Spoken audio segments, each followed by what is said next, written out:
کھول کر عمران خان کی حمایت میں آ گئے ہیں، کھول کر قاضی فائز عیسیٰ کے خلاف آ گئے ہیں. اور یہ جج کا رویہ نہیں ہے. میری ایوان نے اقتدار میں رہنے والوں سے گزارش ہے کہ آپ پارلیمنٹ میں فوری طور پر اس ٹولے کے خلاف، ان کی برطرفی کے خلاف ایک موومنٹ لائیں، ان کو برطرف کریں، ان کو اریسٹ کریں. جو قانون کو ری رائٹ کر رہے ہیں، قانون کو اپنے ہاتھوں میں لے رہے ہیں اور سازشی ٹولے کا حصہ بن رہے ہیں، ان کو گرفتاری کرنے میں قانون کی کوئی ممانعت نہیں ہے.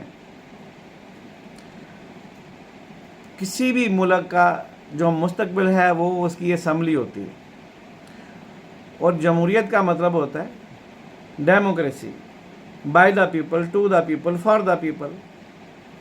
تو ان کا جو نمائندہ ہے وہ قومی اسمبلی ہے. تو آپ وہاں پر ایک قرارداد پاس کریں ان ججوں کے خلاف. یہ جو بندروں کی طرح اچھل کود کر رہے ہیں اور آگ لگانے کی کوشش کر رہے ہیں، گو کہ ان کی کوششیں انشاءاللہ کامیاب نہیں ہونے والی، لیکن اپنے تئیں وہ لوگوں کو گمراہ تو کر رہے ہیں نا. تو ان پر آرٹیکل 6 لگائیں، آرٹیکل 5 لگائیں، جو بھی آرٹیکل لگتا ہے لگائیں. ان کو ذرا گرفتار کریں تاکہ آئندہ آنے والی نسلوں میں ایسے غدار جج نہ پیدا ہوں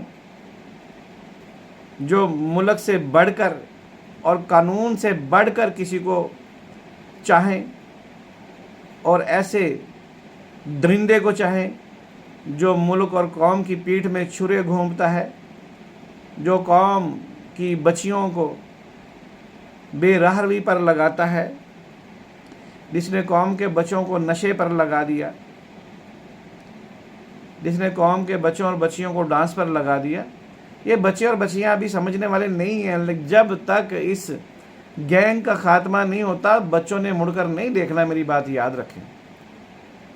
بہت سارے لوگ سوال کرتے ہیں جی قوم کو سمجھائیں. قوم کو کیسے سمجھائیں؟ قوم کو کوئی پلیٹ فارم دیا جائے. گو کہ کوششیں جاری ہیں، لیکن اتنی قوم جہل بن چکی ہے، اتنے لوگ جہالت کا شکار ہو رہے ہیں کہ ان کو سمجھانے کے لیے طریقہ کار بھی تیار نہیں ہو رہا. جب تک اس فساد کا، اس فرعون کا، اس دجال کا خاتمہ نہیں ہوتا، سیاسی پس منظر سے یہ غائب نہیں ہوتے، اس کی جماعت کا کلا کمن نہیں ہوتا، پوری طرح صفایا نہیں ہوتا، تب تک یہ لوگ سدھرنے والے نہیں ہیں. اور دیکھیں یہ جو علی امین گنڈا پور کو اتنی رعایت دی جا رہی ہے، ہمارے حساب میں یہ غلط ہو رہا ہے. مطلب آزادی، اظہار کی آزادی تو اپنی جگہ پر ہے، لیکن ریاست کی ریٹ کو چیلنج کرنا کسی وزیر اعلیٰ کا کام نہیں ہوتا.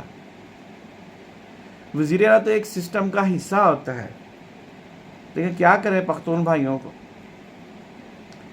پختون بھائیوں کی کیا کریں جن کو ابھی سمجھ نہیں آ رہی.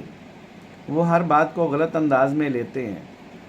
ہم ان کو یہ نہیں کہتے کہ وہ نا سمجھ ہیں، ہم کہتے ہیں کہ وہ ایک ٹریپ میں آ چکے ہیں، وہ اس ٹریپ سے نکلیں.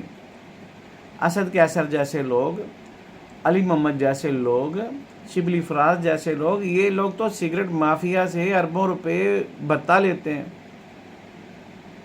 اور وہ بھتے کا پیسہ جو ہے وہ پھر جناب یہ اپنے لیڈروں پر خرچ کرتے ہیں ان کو کنٹرول کرنے کے لیے. اور فارن فنڈنگ کا پیسہ بھی جو ہے وہ اس کا بھی اس طرح استعمال ہو رہا ہے.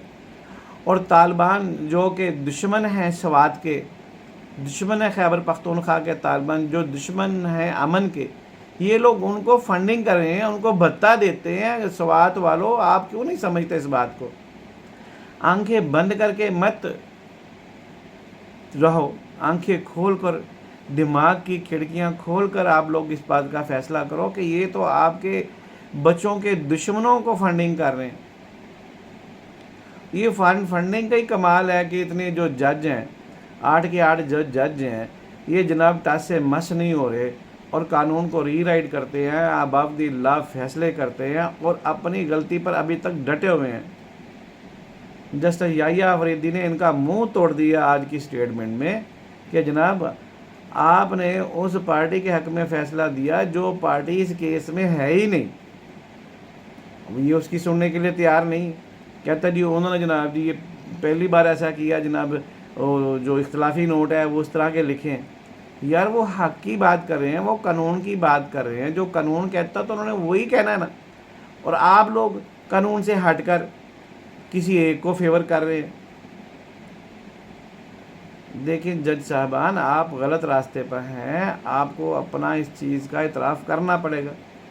اگر آپ اعتراف نہیں کریں گے تو ابھی 2 آصم منیر ہیں، 2 جنرل آصم منیر ہیں۔ کتنے؟ 2، 1 اور 1 11۔ وہ آپ کو آپ کا راستہ بتا دیں گے انشاءاللہ تعالی، آپ کو صراط مستقیم بتا دیں گے انشاءاللہ تعالی۔ اور آپ نے جس طرح سے بینیفیشری آپ لوگ ہوئے ہیں، جو ذرائع تھے وہ انشاءاللہ وہ ذرائع سامنے آ جائیں گے۔ یہ بار بار امریکہ کیوں جاتا ہے جسٹس منصور؟ یہ وہاں پر جا کے اپنے اکاؤنٹ چیک کرتا ہے کہ جناب جو ڈیل ہوئی ہے وہ ڈیل کے حساب سے پیسے میرے اکاؤنٹ میں آئے کہ نہیں آئے۔ خفیہ اکاؤنٹ ہے جناب، یہ تو وہ چیک کرنے جاتا ہے۔ 2 دفعہ گیا یہ امریکہ، صرف وہی چیک کرنے کے لیے گیا کہ یار یہ مجھے لالی پاپ تو نہیں دے رہے، اصل میں پیسے میرے اکاؤنٹ میں چلے گئے کہ نہیں چلے گئے۔ جی جناب، اور بہت سارے ججوں کو یہ یقین دلایا گیا کہ جناب آپ اور آپ کی نسلوں کو ہم جناب اتنا پروموٹ کریں گے، اتنا پروموٹ کریں گے کہ جناب ساری زندگی آپ لوگ عدالتوں کے بادشاہ آپ لوگ ہی رہیں گے۔ وہ فیض امید نیٹ ورک ہے، اس نے بھی ان کو یہی یقین دلایا تھا، وہ یہ لوگ اسی یقین میں چل رہے ہیں۔ لیکن جلد از جلد جو فیض امید کا کورٹ مارشل کا جو فیصلہ ہے وہ آنا چاہیے، اس کے نتیجے میں جو لوگ گرفتار ہوتے ہیں ان کا بھی ہونا چاہیے اور ان کو سزائیں سنا دینی چاہیے۔ اب اس میں اور دیر کی گنجائش نہیں ہے، جب تک سزائیں نہیں سناتے یہ بہت سارے لوگ جو اس نیٹ ورک کا حصہ رہے ہیں وہ ابھی تک پر امید ہیں، ان کی امیدیں نہیں ٹوٹی۔ تو میری جناب گزارش ہے اسٹیبلمنٹ سے کہ وہ جلد از جلد اس عمل کو تیز کریں۔ ابھی جنرل عاصم ملک آ گئے ہیں، میری ان سے گزارش ہے کہ جناب جی ذرا پھٹے چوک دیو، بہت ان کو ٹائم ملا، بہت ابھی ان لوگوں کے لیے ٹائم بہت دے دیا، لیکن ابھی ہمارے پاس ٹائم نہیں ہے۔ جسٹس قاضی فائزی صاحب کو کیسے ایڈجسٹ کرنا ہے، ایسے شاندار ہیرے کو ہم نے کہیں کھو نہ دیں ہم، جیسے جسٹس شوکت صدیقی کو ہم نے کھو دیا، جیسے قاضی فائزی صاحب کو ہم نہ کھو دیں۔ جلد از جلد آئینی عدالت کا جو قیام ہے وہ امن کے لیے بہت ضروری ہے اور ملک کے لیے بہت ضروری ہے، ملک کے اقتصاد کے لیے بہت ضروری ہے اور ملک میں جنگ جیتنے کے لیے بہت ضروری ہے۔ اس میں دیر نہ کریں۔ پاکستان سلامت رہے گا، تا قیامت رہے گا انشاءاللہ۔ پاکستان زندہ باد، پاکستان پائندہ باد، اسلام زندہ باد۔